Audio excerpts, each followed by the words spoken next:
Garbė Jėzui Kristui.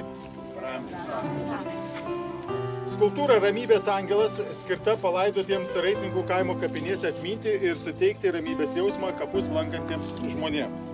Skulptūros pastatymo idėją 2023 metais vasario mėnesį pasiūlė Raitininkų kaimo bendruomenės vienas įsteigėjų, pirmininko pavaduotojas ir aktyvus narys Juozas Drobnys. Kur tu, Juozas? Raitininkų kaimo bendruomenė tais pačiais metais rugsėjo 30 dieną pritarė skulptūros idėjai ir ėmė rinkti lėšas skulptūros pastatymui. Aukojo tiek ir tuo metu gyvenę kaime, tiek ir anksčiau gyvenę ar gyvenusių žmonių giminaičiai arba iš vis su Raitininkų kaimu nesusiję asmenys, tačiau pritarė skulptūros pastatymo idėjai. Aukotojų sąrašas bus pridedamas. Skulptūra iš ąžuolo drožė Varėnos rajone Maksimonių kaime gyvenantis skulptorius Saulius Indrašius. Angelo kryžių nukalė kalvis Matas Bordije, gyvenantis netoli Leipalingio.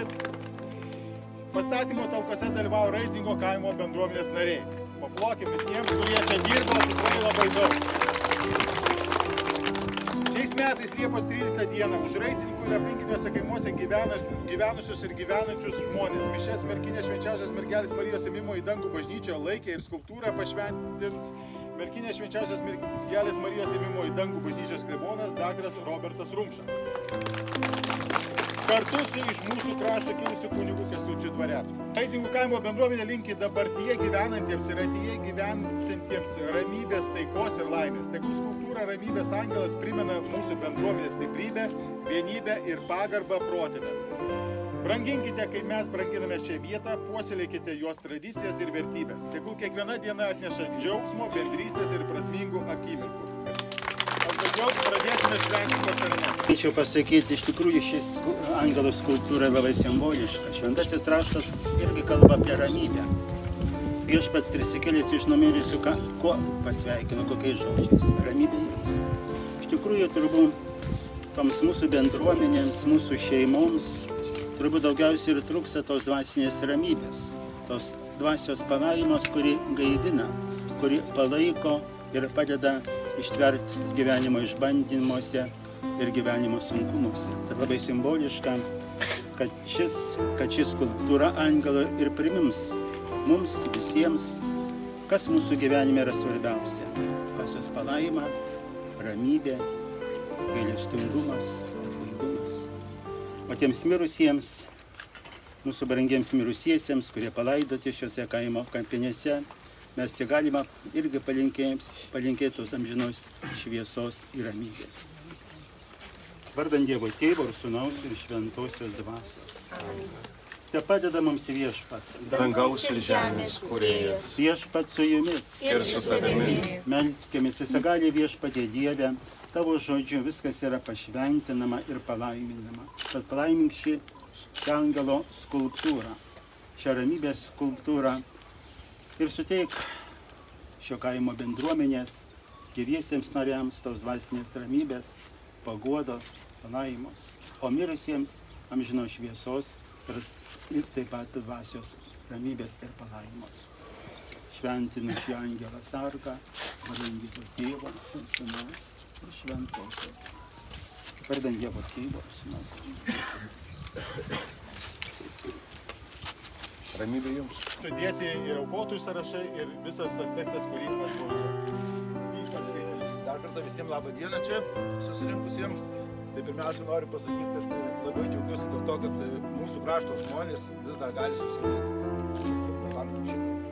Ir Lietuvos šitą.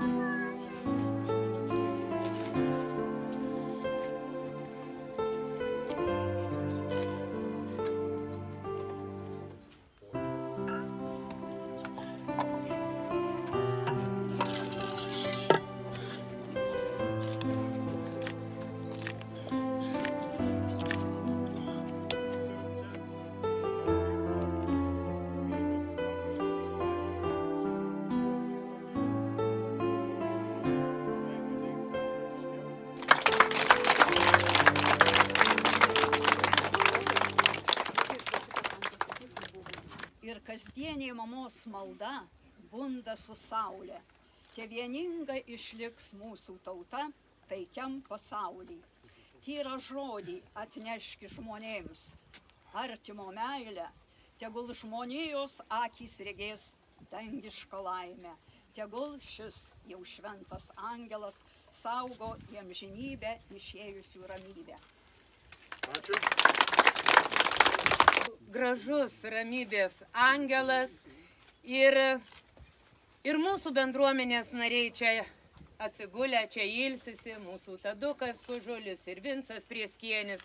Tie kaimai mūsų juk, jie betarpiškai sujungti ir mes randam vieni kitų šaknų, ar tai būtume Makniūnų bendruomenės, ar Aitinykų bendruomenės.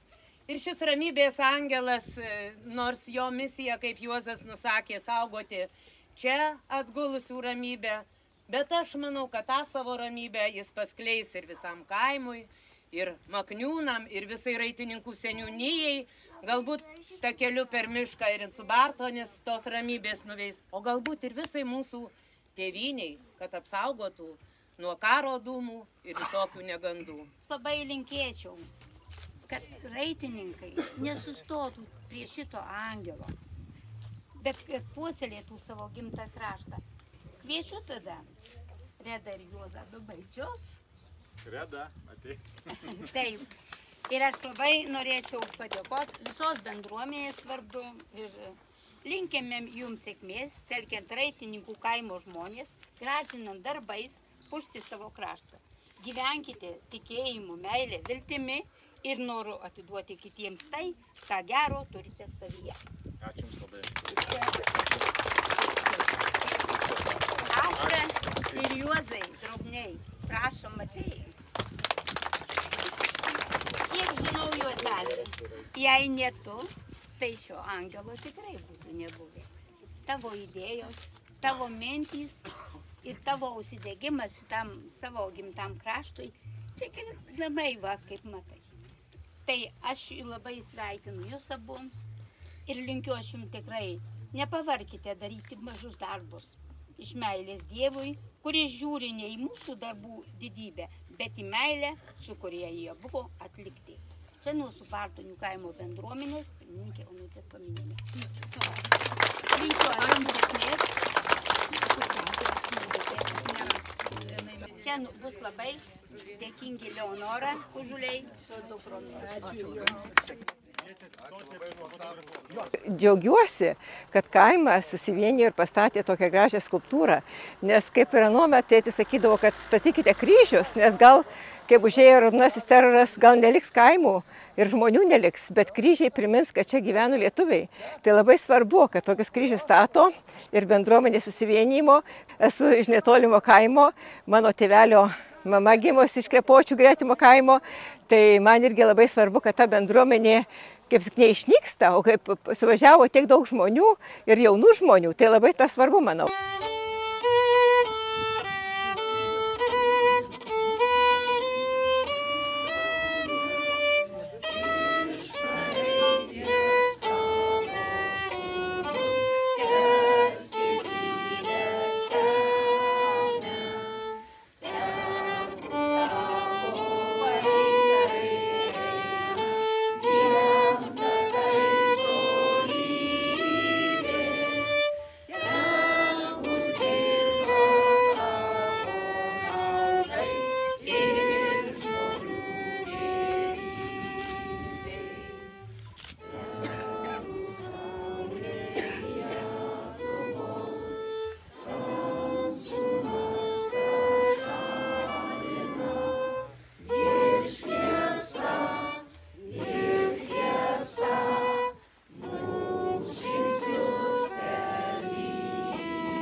aukojo viso krašto žmonės ir dėl to ir labai smagu, kad susivienijo šito krašto žmonės, gali dar susivienys, gali kažkų tai padaryti ir patys, ir net ir valdžių gali kitų kartų pakeisti šito krašto mažytė bendruomenė, bet gali daug.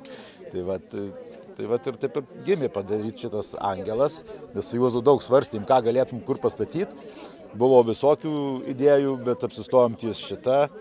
Tokius, kad šitam kaime irgi daug visokių ir negandų yra įvykę ir įvyko, tai ir jos dar vis ir vyksta.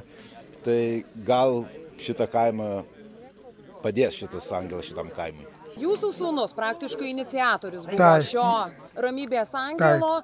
Tai kaipgi išauklėjo taip tokį dorą ir iniciatyvų sūnų? Čia jau jiems seniai brendo ir pribrendo. Čia atsikeliu ir žiūrint savo tėvus, ant tą angelą, čia pat gyvenam. Tai gerbiamas Drobny, jūs papasakokit, jūs esat apdovanotas sausio 13-osios. Vyčio kryžiaus ordino medaliu. Kažkiek prisiminus tą sausio 13-ąją, būtų prasminga šioje vietoje prisiminti tą naktį? Taip, vaikeli. Tai nepakartojami įspūdžiai tos nakties, tai visam gyvenimui vaizdas akyse. Tai viskas, ačiū Dievui, kad gerai baigėsi, ta sausio 13. Galėjo būti, matai, kaip Ukraino kas daros. Aš dirbau krašto apsaugoje Druskininkų pasienio užkardoj ir mus visus kartu ten išvedė. Mes po nakties budėjimo ilsėjomės pedagoginio instituto bendrabuty, kai kilo ten įtampa, viską mus išvedė jau ten.